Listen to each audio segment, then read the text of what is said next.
Revanth Reddy sir, మీరు రాహుల్ గాంధీకి బాగా దగ్గరయ్యారు. మీకాయన అవకాశం ఇచ్చారు, చీఫ్ మినిస్టర్ అయ్యారు. కానీ ఇప్పుడు రాహుల్ గాంధీ వాచ్మెన్ దొంగ అంటున్నారు. మీరదే వాచ్మెన్ని పెద్దవారు అన్నారు. కాదు రజత్ సార్, ఇప్పుడు మీరు సిచ్యువేషన్ని మీరు తెలుసుకోవాలి. నరేంద్ర మోడీ గారు being on a prime minister మా స్టేట్కి వచ్చారు. మొదటిసారి మేమిద్దరం ఒకే స్టేజ్ మీద కూర్చునున్నాం. అప్పుడు నేనాయనతో మాట్లాడాను. అప్పుడు నరేంద్ర మోడీ గారు నాకు పెద్దన్నయ్య అని చెప్పాను. Being on a prime minister, this country is union of states. ఇక్కడున్న చీఫ్ మినిస్టర్స్ అందరూ, వాళ్ళందరికీ మీరొక పెద్ద అన్నయ్య లాంటి వారే. మీరలాగే నడుచుకోవాలి. మా గిఫ్ట్ సిటీని మీరు గుజరాత్కి తీసుకువెళ్లారు, బుల్లెట్ ట్రైన్ని వదిలారు, సబర్మతి రివర్ ఫ్రంట్ అన్నిటినీ గుజరాత్కి తీసుకువెళ్లారు. మా తెలంగాణ కోసం మీరు మూసీ రివర్ ఫ్రంట్ ఇవ్వండి, మెట్రో రైల్ ఇవ్వండి.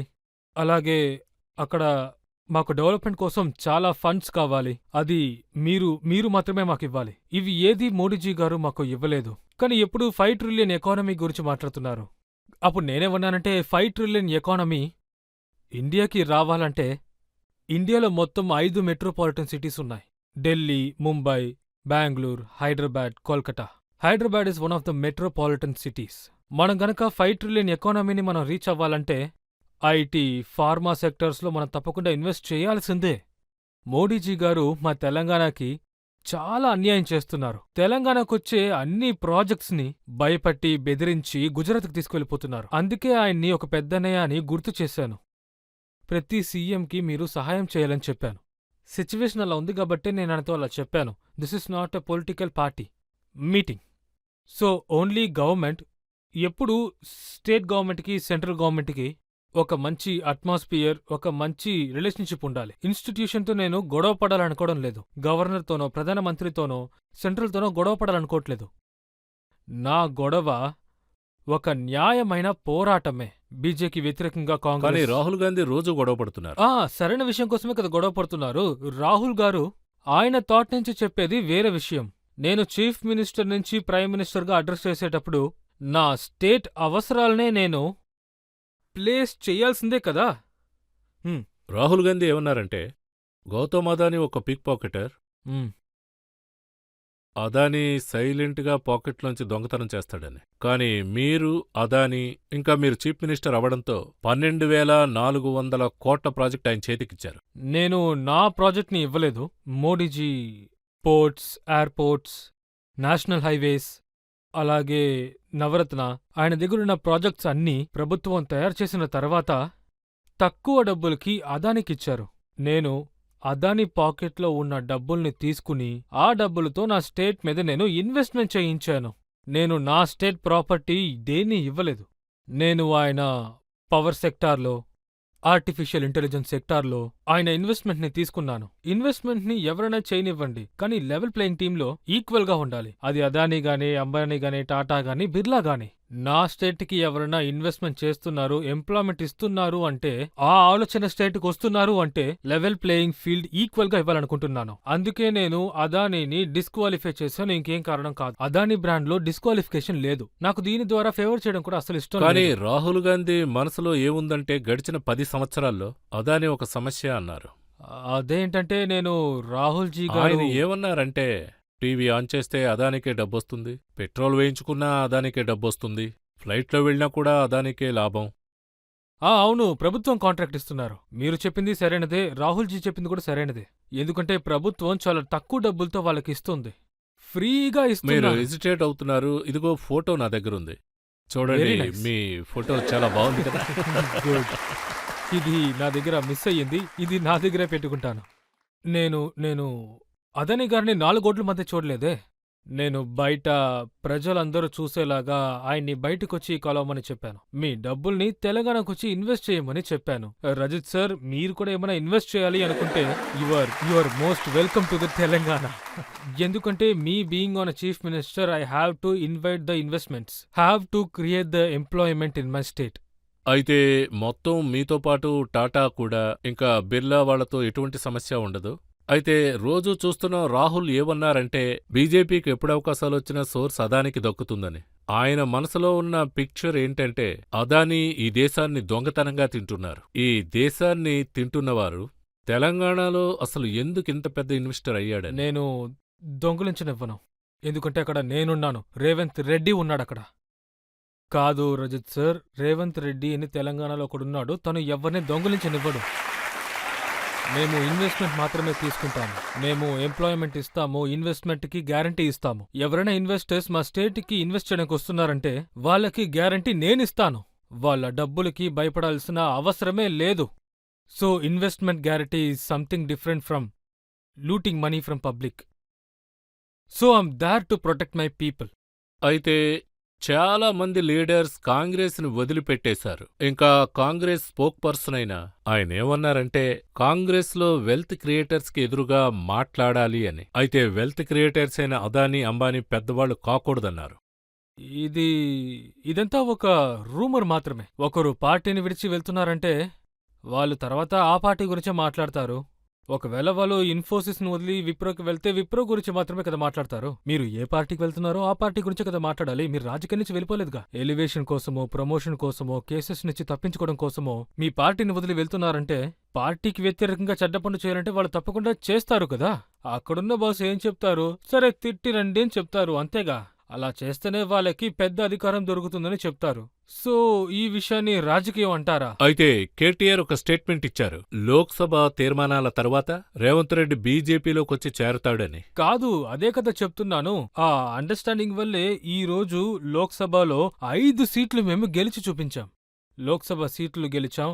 ఏమేం సీట్లు చెప్తాను చూడండి. మహబూబ్ నగర్, చేవెళ్ళ, భువన్గిరి, జహీరాబాద్, మల్కాజ్గిరి. ఈ 5 సీట్లలో బీఆర్ఎస్ వాళ్ళు బీజేపీని గెలిచేలా చేయడం కోసమే వాళ్ళు కాంట్రాక్ట్ తీసుకున్నారు. కాంట్రాక్ట్ తీసుకున్న వాళ్ళు నాకు వ్యతిరేకంగా ఏమని చెప్తారు? నేను బీజేపీకి వెళ్లాలనుకుంటే 2017లోనే వెళ్ళుండేవాణ్ణి కదా. ఇప్పుడు బీజేపీయే రోలింగ్ పార్టీ. ఇప్పుడు నేను కాంగ్రెస్ పార్టీకి సీఎం అయ్యాను. నాకివన్నీ అక్కర్లేనివి. ఒకవేళ నేను గనక పవర్ అడగాలనే మైండ్ సెట్లో ఉంటే గనక అప్పుడే ఆ క్షణమే నేను 2014లో ఆ పార్టీకి వెళ్ళుండేవాణ్ణి కదా. 2017 అక్కడికి వెళ్ళి నేను బీజేపీలో మంత్రి అయ్యుండేవాణ్ణి కదా. My all these days are 17 years I have been in opposition. నా పేరుతో, నా కష్టంతో నేను ఎలక్షన్లో నుంచున్నాను, అలాగే గెలిచాను. ఎవరు జాలిపడు నేను ఇక్కడ సీఎం అవ్వలేదు. నా పేరుతోనో లేదంటే నా బామ్మ పేరుతోనో నేను ఇక్కడ సీఎం అవ్వలేదు. నేను ఎంతో కష్టపడి సీఎం అయ్యాను. సో కేసీఆర్కి నాకు అసలు ఏముంది సార్? ఆయన ఒక మేనేజ్మెంట్ కోట. ఆయన నాన్నగారి వల్లే ఆయనకి పని దొరికింది. నాన్నగారు గనక లేకపోతే ఆయన ఒక ప్యూన్ కూడా అవ్వలేరు. అలాంటప్పుడు ఆయన ఎలా నన్ను ఎదిరించి మాట్లాడతారు? ఆయన ఒక డైలాగ్ బాగా చెప్పారు. అయితే ఆయన ఏమన్నారంటే రేవంత్ రెడ్డి చిన్నమోడి, పెద్దమోడి, అదానీ కలిసి తెలంగాణలో ట్రిపుల్ ఇంజిన్ రాజ్యాంగం నడుస్తుందన్నారు. సరే, వారిని కూడా పాప సంతోషపడనివ్వండి. ఇంకా అది ఎంత దూరం ఉంది? 2 నెలలే కదా. 2 నెలల తర్వాత మొత్తం అన్నీ విడిగా విడిపోతాయి. ఇంకా చాలా మంది పెద్ద పెద్ద నాయకులు కాంగ్రెస్ను వదిలి వెళ్లడం నిజమే. అలా వదిలిపెట్టి వెళ్లిన వాళ్లల్లో ఒకరు రాహుల్ గాంధీకెప్పుడూ సన్నిహితంగా ఉంటారు. వాళ్ళు ఎవరంటే సింధియా, జితిన్ ప్రసాద్, ఇంకా ఆర్పిఎన్ సింగ్. వాళ్ళందరూ పార్టీని వదిలి వెళ్లడానికి ఏదైనా ప్రాబ్లం ఉందంటారా? కేసెస్ ఉన్నాయి. ED cases, income tax cases. మీకు మోడీజీ గారి స్లోగన్ తెలుసు కదా, ఐస్ ఆర్ నైస్. ఐస్కి అర్థం ఇన్కమ్ ట్యాక్స్, సిబిఐ, ఈడీ. నైస్కి అర్థం narcotics, income tax, CBI, ED. మీకు ఐస్ కావాలా లేదా నైస్ కావాలా? మీకేం కావాలో మీరే చెప్పండి. అందువల్ల ఇందులో నుంచి ఐసా లేదా నైసా అని ఈ రాజకీయులకి ఒక ఆఫర్ దొరుకుంటుంది. దీనివల్లే వాళ్ళందరూ వెళ్ళిపోయారు. కేసీఆర్ పార్టీలో ఉన్న మేయర్స్, ఎమ్మెల్యేస్ మీ పార్టీలో చేరారా? 3 ఎమ్మెల్యేలు, 1 మేయర్. వాళ్ళకి మీరు రాజ్యసభ ఎందుకని ఆఫర్ మెంబర్ని నేను ఇచ్చారు? ఫ్లోర్ లీడర్ గా చేశాను. కేశవరావు గారు, BRS leader of the house. అదేంటంటే మీరు వాళ్ళకేమిచ్చారు? ఐసా, నైసా? ఏమి లేదు, ప్రేమనే చూపించాం. అందుకే ఆయన కాంగ్రెస్ కి వచ్చి చేరారు. లేదంటే మీరేమన్నా కొత్త వాషింగ్ మిషన్ కొన్నారా? లేదు లేదు, మేము అలాంటిది ఏమి ఇవ్వలేదు. అదే ఇప్పుడు చాలా విషయాలు చేస్తున్నాం, దాన్ని కూడా మనం కొనేద్దాం. కేజ్రీవాల్ జైల్లో ఉన్నారు. అంతేకాకుండా సీఎంగా ఉండాలనుకుంటున్నారు. మీకు ఆయన చెప్పింది ఓకేనా? ఓకేనే. ఇల్లీగల్గా అరెస్ట్ చేస్తే ఆయన మాత్రం ఏం చేయగలరు? గవర్నమెంట్ అది నడిపించాల్సిందే కదా. సో ఆ అరెస్ట్ దేనికైతే చేశారో అదెందుకో దేశ ప్రజలందరికీ తెలుసు. 2 సంవత్సరాలుగా కేసు జరుగుతుంది. ఎలక్షన్ టైంలో కరెక్ట్గా జైల్లో వేయడం వల్ల ఎలక్షన్లో గొడవ పడ్డం లేదు. ఎలక్షన్లో ఓడిపోతామని భయపడే ఆయన్ని జైల్లో అరెస్ట్ చేసి పెట్టారు. మీరు 2 నెలల తర్వాత అరెస్ట్ చేసుంటే ఏమవుతుంది? ఎలక్షన్ షెడ్యూల్ అనౌన్స్ చేసిన తర్వాత సొరంజీని అరెస్ట్ చేశారు, సిట్టింగ్ చీఫ్ మినిస్టర్. కేజ్రీవాల్ని అరెస్ట్ చేశారు. 2-3 సంవత్సరాలుగా ఒక్కొక్క విషయం జరుగుతూనే ఉంది. ఇప్పుడు ఎలక్షన్ టైంలో అరెస్ట్ చేయడం అనేది, అలా చేస్తే కేజ్రీవాల్కి అసలు ఏం దారుంటుంది? సో ఎవరైనా ఇల్లీగల్ డిటెన్షన్ చేస్తే అది చాలా పెద్ద తప్పు. ఒకవేళ కేసులో ఎవిడెన్స్ ఉంటే మరి ఆ 2 సంవత్సరాల్లో ఎవిడెన్స్ పెట్టుకుని ఏం చేశారు? చాలా కేసెస్లో ఎవిడెన్స్ లేకుండా ఎందుకు కరెక్ట్గా ఎలక్షన్ టైంలోనే అరెస్ట్ చేశారు? దీనికి మోడీజీ గారే సమాధానం చెప్పాలి. మోడీజీ గారు ప్రభుత్వాన్ని ఒక విధంగా నడపాలని చూస్తున్నారు. దేశాన్ని కాపాడడం కోసం ఏదో చేస్తున్నారని చెప్పారు. అది అసలు సరైందే కాదు. అది దేశానికి మంచిది కాదు. ఇప్పుడు కరప్షన్ని పనిష్మెంట్ చేయడం కోసం ఇప్పుడు ఆపలేదు. But the situation of arrest 104 కోట్ల మంది చూస్తూనే ఉన్నారు. ఎలక్షన్ వచ్చిన తర్వాత ఏ చీఫ్ మినిస్టర్ని, ఏ పార్టీని, ఏ ప్రైమ్ మినిస్టర్ని, ఏ గవర్నమెంటు ఎలక్షన్ అయిన తర్వాత ఈడీ కేసు వల్ల అరెస్ట్ చేయడం ఈ దేశానికి అసలు మంచిదా చెప్పండి? ఇదంతా అసలేంటి? అసలు ఈ దేశంలో ఏం జరుగుతోంది? సార్, ఒకవేళ మీరు కేసీఆర్ని జైలుకు పంపించిన తర్వాత డబుల్ బెడ్రూమ్ ఓకే అంటారా? కాదు, నేను సిచ్యువేషన్నే చెప్తున్నాను. ఒకవేళ ఇది నిజంగానే కేజ్రీవాల్ గారి ఈ పొలిటికల్ పార్టీ యొక్క కంప్లైంట్ ఏంటి? 100 కోట్లు ఏదో ఒక లిక్కర్ బిజినెస్ చేస్తున్న బిజినెస్ మ్యాన్ దగ్గర డబ్బులు తీసుకున్నారు. ఆ డబ్బులతో గోవా ఎలక్షన్, గుజరాత్ ఎలక్షన్కి యూజ్ చేశారు, అంతేగా? ఆ తర్వాత సేమ్ లిక్కర్ బిజినెస్ చేస్తున్న అతను ఎలక్టోరల్ బాండ్స్గా అరెస్ట్ అయిన తర్వాత 400-500 కోట్లు ఫండ్స్ తీసుకుంటున్నారు అదే పర్సన్ దగ్గర. ఏ వ్యక్తి అయితే ఎలక్షన్ కోసం కేజ్రీవాల్కి డబ్బులిచ్చారో అలిగేషన్ జరుగుతుంది, అదే వ్యక్తి 400-500 crores is given to Bharatiya Janata party in the name of electoral bonds. అది కూడా మీరు ఆ డబ్బుల్ని వైట్లో తీసుకుంటున్నారా లేదా బ్లాక్లో తీసుకుంటున్నారా? దానికి దీనికి తేడా ఏముందో చెప్పండి నాకు. దాని ప్రభావం ఎలక్షన్లో చూడొచ్చా? డెఫినెట్లీ. ఎందుకు లేదు? ప్రజలందరూ చూస్తూనే కదా ఉన్నారు. సుప్రీంకోర్టు జడ్జిమెంట్ తర్వాత అదే వ్యక్తి ఎలక్టోరల్ బాండ్స్ ని తీసుకొస్తున్నారు. ఎలక్టోరల్ బాండ్లో ఎవరెవరు ఏ ఏ పార్టీకి ఇచ్చారని అందులో రాసుంది కదా. పూర్తి ఇండియాలో 22,500 crores ఎలక్టోరల్ బాండ్స్ ని తీసుకున్నారు. అందులో 6,780 crores, దాదాపు 7,000 crores 4 సంవత్సరాల్లోనే బీజేపీకి అంత డబ్బు దొరికింది. ఈ బాండ్స్ అంతా ఇచ్చింది ఎవరో చెప్పండి? ఎలా దొరికింది? ఆకాశం నుంచి ఏమైనా ఊడిపడ్డాయా బీజేపీ చెప్పండి. వాదనేమిటో నేను విన్నాను. వాళ్ళేమన్నారంటే, మాకు 18 రాష్ట్రాల్లో సెంట్రల్లో 10 ఏళ్లుగా ప్రభుత్వం ఉంది, మాకు 6,000 కోట్లొచ్చాయి. అయితే మిగతా పార్టీలకు కూడా ఇంతకన్నా ఎక్కువ వచ్చాయా? కాంగ్రెస్ కి వచ్చాయి. టీఎంసీ పార్టీలో ఒకే ప్రభుత్వం ఉంది. అయితే ఇది అందరికీ తెలిసిన విషయం. సో వాళ్ళకి మీకు ఎలాంటి తేడా లేదు కదా, మరెందుకు తేడాని క్లెయిమ్ చేస్తున్నారు? ఇక్కడ న్యాయాలు రాజా, మేము చాలా ఎక్స్ట్రీము, ఏమంటారు, మొత్తం చట్ట ప్రకారమే జరుగుతున్నట్టు మీరు క్లెయిమ్ చేయకండి. మీరు కూడా బీఆర్ఎస్ లాంటి వాళ్ళే, టీఎన్సీ లాంటి వాళ్ళే, మీరు కూడా కరప్టెడ్ పార్టీయే, మీరు కూడా వాళ్ళనే కదా చేస్తున్నారు. మరి మీరెందుకు వేరు చేస్తున్నారు? మీరు వాళ్ళు ఇద్దరు కూడా ఒకటే కదా. ఇప్పుడు కేజ్రీవాల్ను అరెస్ట్ చేయడం వల్ల, అది కాకుండా సోరేన్ అరెస్ట్ చేయడం వల్ల లోక్సభ తీర్మానాల్లో ఏమన్నా సమస్య కలిగిందా? డెఫినెట్లీ. నేను విద్యార్థి పరిషత్తులో ఉన్నప్పటినుంచి నేను బీజేపీని చూస్తూనే ఉన్నాను. అదేంటంటే భారత్ జనతా పార్టీని. నాకు తెలిసినంత వరకు భారత్ జనతా పార్టీని 81లో స్టార్ట్ చేశారు. 85 ఎలక్షన్లో కూడా little bit I'm observing the election pattern. ఎప్పుడూ ఎలక్షన్కి ముందు 1.5-2 సంవత్సరాలకు ముందు ఒక అజెండాని కన్ఫర్మ్ చేస్తారు. ఈ అజెండాతోనే మనం ఎలక్షన్లో పోటీ పడాలనుకుంటారు. అదే ఎజెండాలో మేము ప్రిపరేటరీ వర్క్ చేయాలనుకుంటాము. అదే ఎజెండాతో పోటీ పడతాము. కానీ ఫస్ట్ టైం మోడీజీ గారు లీడర్షిప్లో ఉన్నారు. వాళ్ళు అజెండా ప్రకారం భారత్ జనతా పార్టీ ఎలక్షన్లో పోటీ పడడం లేదు. వాళ్ళు డీరైల్ అయ్యారు. ఈ అజెండాతోనే 2021, 22లో మొదలుపెట్టారు. ఈ రోజు రాముడి గుడి పేరు పెట్టుకుని ఎలక్షన్ జరపబోతున్నారు. అందువల్ల రాముడు గుడిని 2023 అంటే ఈ ఎలక్షన్ మొదలుపెట్టింది జనవరిలో. ఇదంతా రెడీ చేసేసి ఆ తర్వాత ఎలక్షన్ మొదలు పెడదాం అనుకున్నారు. రామ్ మందిర్ సమస్య పూర్తవగానే ఇక్కడ సురేని, కేజ్రీవాల్ని అరెస్ట్ చేశారు. టీవీలో అసలు ఇప్పుడు ఏం చెప్తున్నారు? ఎక్కడ చూసినా ఈ రాముడు గుడి గురించే కదా. వాళ్ళ అజెండానే ఇక్కడ డీరల్ అయిపోయింది. సో ఇప్పుడక్కడ ఆర్గ్యుమెంట్స్ జరుగుతూనే ఉన్నాయి. మోడీజీ గారు ఏమంటున్నారంటే నేనిప్పుడు కరప్షన్ జరగనివ్వనంటున్నారు. ఆయనేమో కరప్టెడ్ అయిన మనుషుల్ని నేను లోపల తోస్తానంటున్నారు. మీరు చెప్పింది నిజమైతే ఎందుకు ఇంకా హేమంత్ శర్మని లోపల తోయకుండా ఉన్నారు? జ్యోతిరాదిత్య మీద కూడా చాలా కేసెస్ ఉన్నాయి, ఎందుకు లోపల వేయలేదు? నవీన్ చిందల్ని ఎంచుకున్నారు, అశోక్ చవార్ని ఎంచుకున్నారు, అజిత్ పవార్ని ఎంచుకున్నారు. కాంగ్రెస్ వాళ్ళ పేర్లు కూడా చెప్పారు. అవును, వీళ్ళందరి మీద ఈడీ కేసెస్ ఉన్నాయి, ఇన్కమ్ ట్యాక్స్ కేసెస్ ఉన్నాయి. ఆ తర్వాత అందరూ ఇక్కడి నుంచి అక్కడికి వెళ్ళగానే ఒకేసారి మహాత్మా అయిపోయారు. వీళ్ళందరినీ ఆయన పక్కపక్కనే కూర్చోపెట్టుకుని కరప్షన్కి వ్యతిరేకంగా ఎలక్షన్ జరుపుతారని మోడీజీ గారు అంటున్నారు. రజత్ సార్, మీరు డిబేట్ చెయ్యనివ్వండి. ఎందుకంటే మోడీజీ గారు కరప్టెడ్ అని నేను ఛార్జ్ చెయ్యలేదు. మోడీజీ గారి పక్కపక్కనే కూర్చున్నారు కదా ఆ వ్యక్తులు, వీళ్ళందరూ ఎవరు?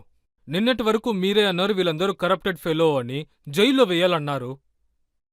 అలా అనేసి బీజేపీలో చేర్చుకోవడమేనా?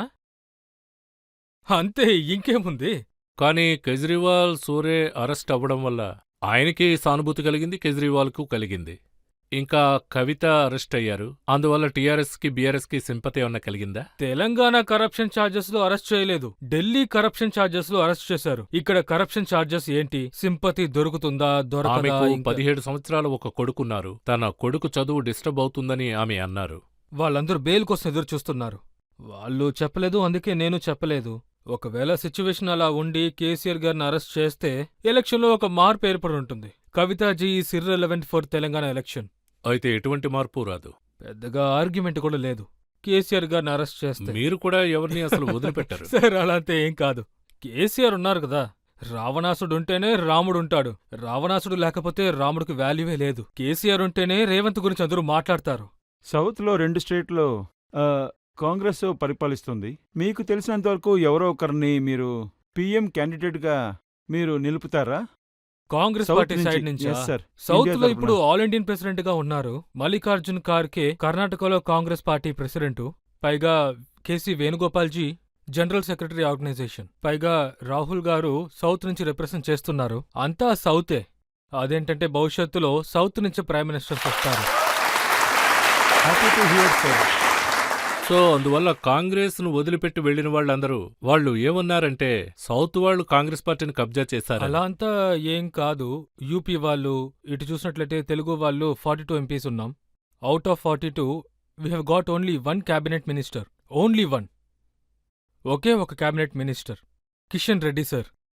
రజిత్ సార్, నేను మిమ్మల్ని ఒకే ఒక ప్రశ్న అడుగుదాం అనుకుంటున్నాను. నరేంద్ర మోడీజీ గారి గురించి మిమ్మల్ని ఒకటి అడుగుతాను. గుజరాత్లో 28 ఎంపీస్ ఉన్నారు. అదేవిధంగా గుజరాత్కి 7 క్యాబినెట్ మినిస్టర్స్ దొరికారు. ఇక్కడ యూపీలో 62 ఉంది. ఇక్కడ 12 క్యాబినెట్ మినిస్టర్స్ దొరికారు. ప్రైమ్ మినిస్టర్ నుంచి డిఫెన్స్ మినిస్టర్ వరకు, హోమ్ మినిస్టర్ వరకు మొత్తం మీరే అబ్జర్వ్ చేసుకున్నారు. ప్రైమ్ మినిస్టర్ ని మీరే తీసుకున్నారు, వైస్ ప్రెసిడెంట్ ని కూడా మీరే తీసుకున్నారు, ప్రెసిడెంట్ ఆఫ్ ఇండియాని మీరే తీసుకున్నారు, మొత్తం అన్నిటిని కూడా మీరే తీసుకున్నారు, స్పీకర్ ని కూడా మీరే తీసుకున్నారు. తర్వాత రాజ్యసభ యొక్క వైస్ చైర్మన్ కూడా మీరే తీసుకున్నారు. మాకేం దొరికింది? మేము ఈ దేశానికి చెందిన వాళ్ళం కాదా? సౌత్ ఇండియాకి చెందింది కాదా? సౌత్ నుంచి ఏ ప్రైమ్ మినిస్టర్ లేరు కదా, మరి ఎందుకు? ఇండియాలో హిందీ తర్వాత second largest speaking languages Telugu. వెంకయ్యనాయుడుని ఇక్కడి నుంచి తరిమేశారు. ఇప్పుడు మోడీ గారు వెళ్లిన తెలంగాణ అయినా తమిళనాడైనా చాలా మంది ప్రజల కూటమి ఏర్పడింది. మోడీ మోడీ అని అంటున్నారు. కొన్ని సమయాలలో సినిమాలో కామెడీ ఉంటే మనం అప్పుడప్పుడు వెళ్ళి చూస్తూ ఉంటాము కదా,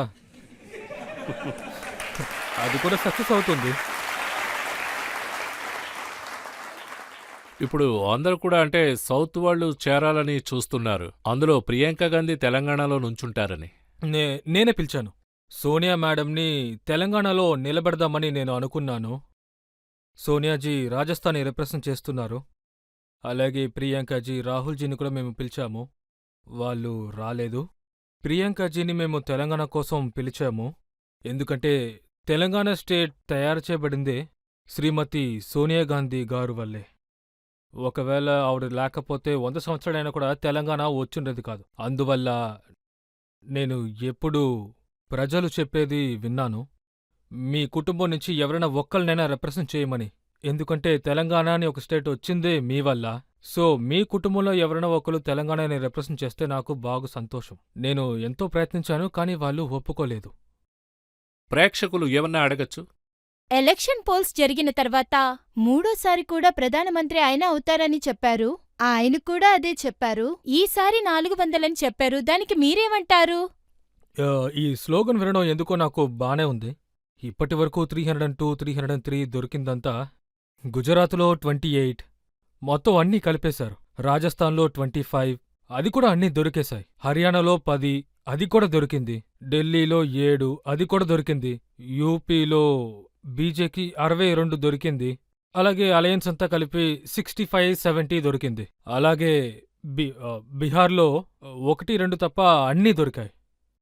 అన్ని చోట్ల 100% దొరికింది, అదర్వైజ్ 95%.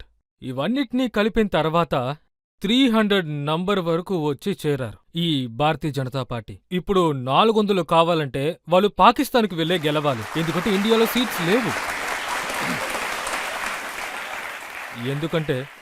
ఎందుకంటే ఈసారి ఢిల్లీలో అన్నీ దొరకవు, రాజస్థాన్లో కూడా అన్నీ దొరకవు, హర్యానాలో కూడా దొరకదు, గుజరాత్లో కూడా ఏమీ దొరకవు, యూపీలో ఎన్ని సీట్స్ ఉన్నాయో ఏమీ దొరకవు, అలాగే బీహార్లో కూడా దొరకవు. సౌత్లో 129 ఉన్నాయి. 129. కర్ణాటకలో అవుట్ ఆఫ్ 28, 27 దే గాట్. ఈసారి 10 కూడా వాళ్ళకి దొరకదు. పోయినసారి తెలంగాణ నుంచి వాళ్ళకి 4 దొరికాయి. ఈసారి వాళ్ళకి అసలు 1 కూడా దొరకదు. సో ఎక్కడి నుంచి ఆ 400 దొరుకుతుంది? ఎక్కడి నుంచి? నాకైతే అర్థం కావట్లేదు. ఈరోజు నేను రజత్ శర్మ షోలో ఈ షోలో చెప్పి వెళ్తున్నాను. రిజల్ట్ తర్వాత నేను రజత్ సార్కి ఫోన్ చేసి మాట్లాడతాను. 214 నుంచి 240 ఇదే Bharatiya Janata party maximum number. ఖచ్చితంగా అంతకుమించి దొరకదు. అంటే ఎలక్షన్కి మనం ఒక పర్సెప్షన్ ని క్రియేట్ చేస్తాము కదా. కేసీఆర్ కూడా ఇదే విషయాన్ని చెప్పారు. 119 సీట్లలో 100 సీటు దొరుకుతుందని చెప్పారు, కానీ దొరికింది 39 మాత్రమే. సో మోడీజీ గారు కూడా ఇప్పుడు 400 అని చెప్తున్నారు. 200 సీట్లు కూడా దొరకవు.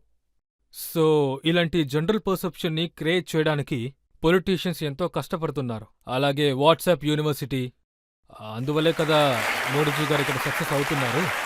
వాట్సాప్ యూనివర్సిటీలో 400 అని చెప్తున్నారు. కానీ ఈసారైతే అలా జరగదు, ఎందుకంటే ప్రజలు బాగా ఆలోచిస్తున్నారు. ఇప్పుడే అది ఒక సర్వే వచ్చింది, నాకు ఇప్పుడే చూపించారు.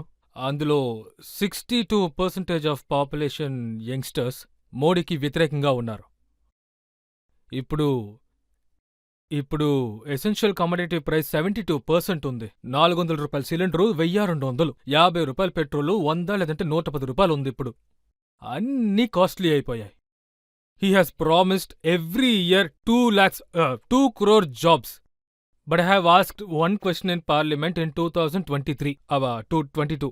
He has replied, దాని ప్రకారం చూస్తే ఆయన 20 crore jobs ఇవ్వాలి. కానీ సమాధానం ఏం చెప్పారంటే 7,21,680 జాబ్స్. 20 crores జాబ్స్ ఇస్తారని మాటిచ్చిన మోడీజీ గారు ఇచ్చిందేమో 7 లక్షలు. అలాగే జన్ధన్ ఖాతా ద్వారా పేదలందరికీ 15 లక్షల వరకు స్విస్ బ్లాక్ మనీని వీళ్ళ అకౌంట్లో వేస్తున్నట్టు చెప్పారు. మీ అకౌంట్కి ఏమైనా డబ్బులు వచ్చాయా చెప్పండి? ఇక్కడ ఎవరికైనా 15 లక్షలు వచ్చాయా అని చెప్పండి. ఇంతమందిలో ఎవరికైనా ఒక్కరికైనా రాలేదు.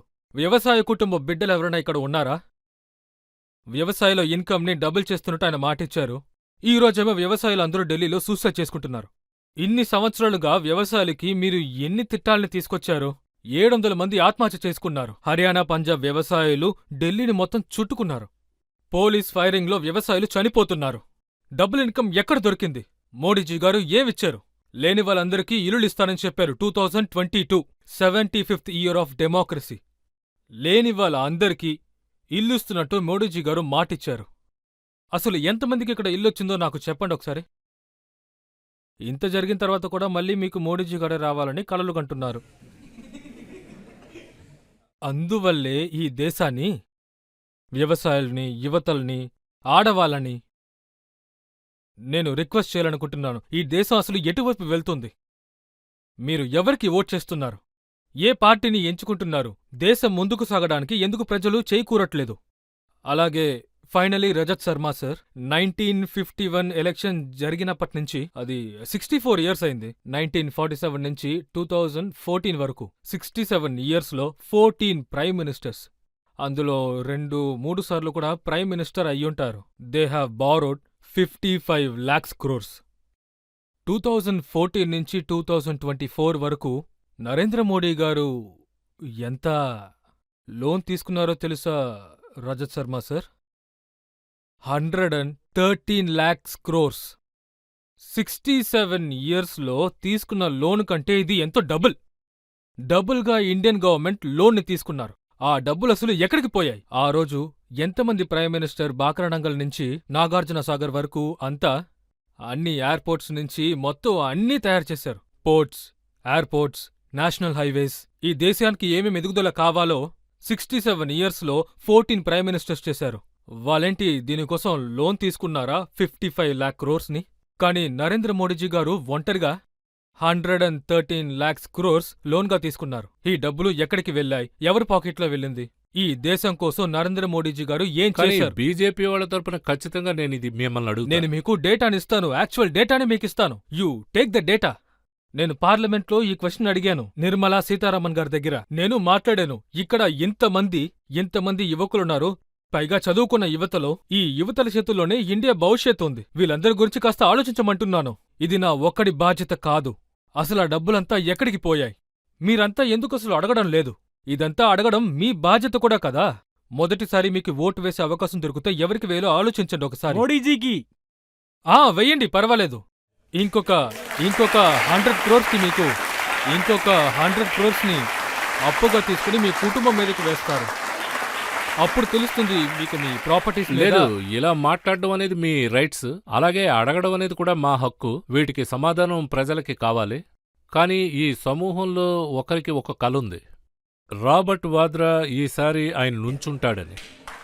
ఇండియన్ సిటీగా ఉండడం వల్ల మనం ఎవరినైనా కంటెస్ట్ చేయొచ్చు. ఆయన అమేధీ నుంచి నుంచుంటారని తెలుసు. తెలంగాణలో అడ్జస్ట్ చేస్తారా ఎవరో ఒకరిని పెట్టడానికి? సార్, టికెట్స్ ని సిఈసీఏ ఫైనల్ చేస్తారు. ఒకవేళ సిఈసీలో ఫైనల్ అయితే గనక, ఒకవేళ ఎవరు పంపించినా సరే, రజత్ సార్ పంపించినా కూడా మేము తెలంగాణలో పోటీ చేస్తాం.